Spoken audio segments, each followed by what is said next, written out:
Mercredi 4 février 2022, mesdames et messieurs, bonjour et merci de regarder RTI 1. Vous suivez Matin Bonheur et c'est l'heure du flash d'information. Le président de la République est arrivé dans la soirée de jeudi à Addis Abeba. En Éthiopie, Alassane Ouattara va prendre part au 35e sommet ordinaire des chefs d'État et de gouvernement de l'Union africaine qui s'ouvre demain samedi. Ce sommet sera consacré aux questions de paix et de sécurité, à la transition énergétique ainsi qu'à la production de vaccins anti-Covid-19 sur le continent africain. En marge de ce sommet, le président Alassane Ouattara aura des entretiens avec plusieurs homologues et de nombreuses personnalités.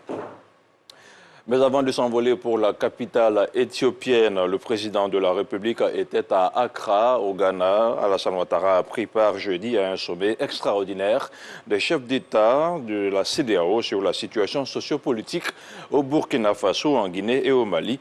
Retour sur le point de la rencontre avec Jérôme Kofi Abola. Un autre sommet de la CEDEAO sur la situation au Mali, en Guinée et au Burkina Faso.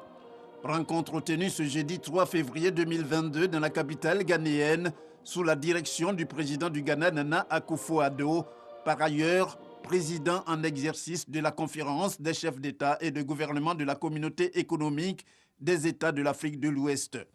Sommet consacré en priorité au dossier du Burkina, dernier pays de la sous-région à être sous le coup d'un putsch militaire. Devant ses pairs présents à Accra, Nana Akufo-Addo indique que la situation du Burkina Faso, aussi préoccupante que celle de la Guinée et du Mali, impose à la communauté d'appliquer la tolérance zéro pour toute accession au pouvoir par des armes. D'où la nécessité pour la CEDEAO de faire en sorte que l'ordre constitutionnel revienne rapidement à Ouagadougou, Conakry et Bamako. Le président de la République de Côte d'Ivoire, Alassane Ouattara, est au nombre des chefs d'État présents à ce sommet extraordinaire de la CEDEAO dans la capitale ghanéenne. Au terme de cette session, le chef de l'État ivoirien a quitté Accra pour Addis Abeba en Éthiopie. Le président Alassane Ouattara, dans la capitale éthiopienne, va prendre part les 5 et 6 février 2022 au 35e sommet ordinaire des chefs d'État et de gouvernement de l'Union africaine. Et on s'intéresse maintenant aux activités du Premier ministre. Jeudi, Patrick Achi a reçu des mains du président de la commission de l'UEMOA un mémorandum.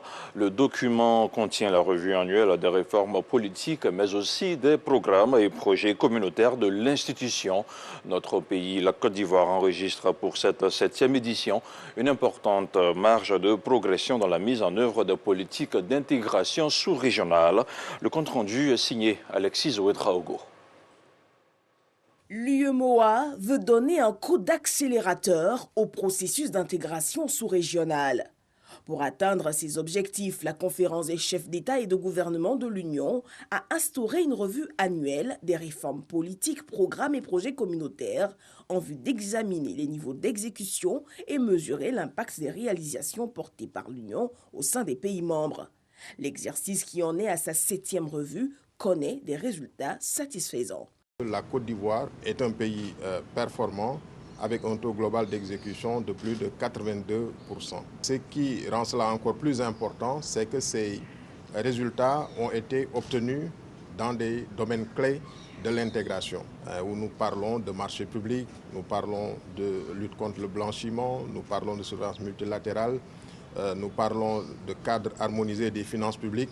Et dans tous ces domaines-là, la Côte d'Ivoire a affiché des résultats très satisfaisants. Et cela est d'autant plus important pour nous que c'est le pays leader économique de l'Union.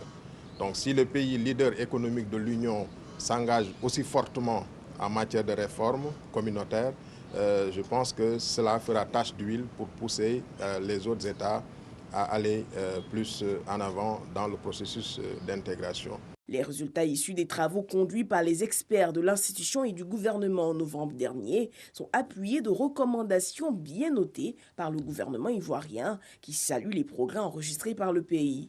Des avancées majeures ont été réalisées par notre Union au cours des dernières années, notamment en matière de solidarité entre nos peuples, de création d'un marché commun basé sur la libre circulation des personnes, des biens et des capitaux. Toutefois, Il subsiste quelques défis majeurs auxquels notre Union devra faire face.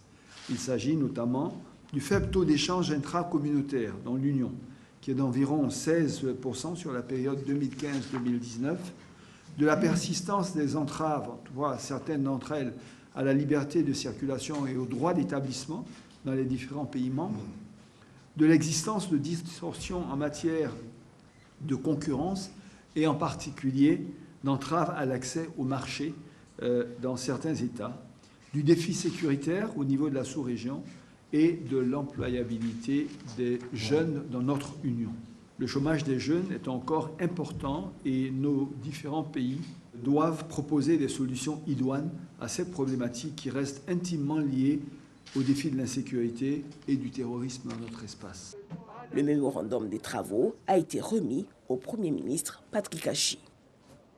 Autre chose à présent, le cheikh Aïma Ousmane Diakité, président du Conseil supérieur des imams des mosquées et des affaires islamiques en Côte d'Ivoire, a rencontré mercredi son éminence cardinal Jean-Pierre Coutois, archevêque d'Abidjan. Cette rencontre s'inscrivait dans le cadre du renforcement des relations entre le COSIM et les autres organisations religieuses.